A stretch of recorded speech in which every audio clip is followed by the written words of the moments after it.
নমস্কার, আমি রিম্পা। আগামীকাল রান্না করেছিলাম পাবদা মাছ। পাবদা মাছ খেতে আমার খুব ভালো লাগে।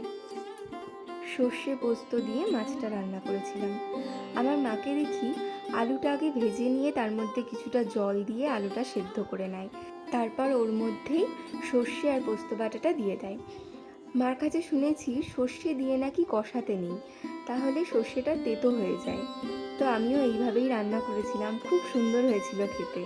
আর তোমরা যখন পাবদা মাছ রান্না করবে, একটু সাবধানে মাছগুলো ভাজবে, কারণ কড়াইয়ে দেওয়ার সঙ্গে সঙ্গে প্রচণ্ড তেল ছিটকায়। আমি সেটা জানতাম না, কারণ পাবদা মাছ আমি এই প্রথম রান্না করলাম। সর্ষের মাছে গ্রেভিটা একটু কম করলেই বেশ ভালো লাগে খেতে, কিন্তু আমাদের বাড়িতে যেহেতু একটু ঝোলটা বেশি খাই, তাই আমি একটু ঝোলটা বেশি দিয়েই রান্না করি। আর ডালটা আমি সকালেই রান্না করেছিলাম, আর ছিল আলু ভাতে আর কাঁকরোল ভাজা। তো এটাই ছিল আমাদের দুপুরের মেনু। আর আমি ফ্লিপকার্ট থেকে একটা জিনিস অর্ডার করেছিলাম, তো সেটা আজকে দুপুরেই এসেছিল। তোমাদের সামনেই আমি আনবক্সিং করলাম। এটা কেনার আমার অনেক দিন ধরেই খুব ইচ্ছা ছিল, কিন্তু ভেবেছিলাম দোকানে গিয়ে ভালো করে দেখে বইটা কিনবো, যেখানে সব কিছু সুন্দর করে অনুবাদ করা থাকবে। কিন্তু আর সময় হয়ে উঠছিল না, তাই অনলাইনেই অর্ডার করলাম। এই বইটাতেও খুব সুন্দর করে সমস্ত কিছু ব্যাখ্যা করা আছে। আর তোমরা কিন্তু ভালো থেকো।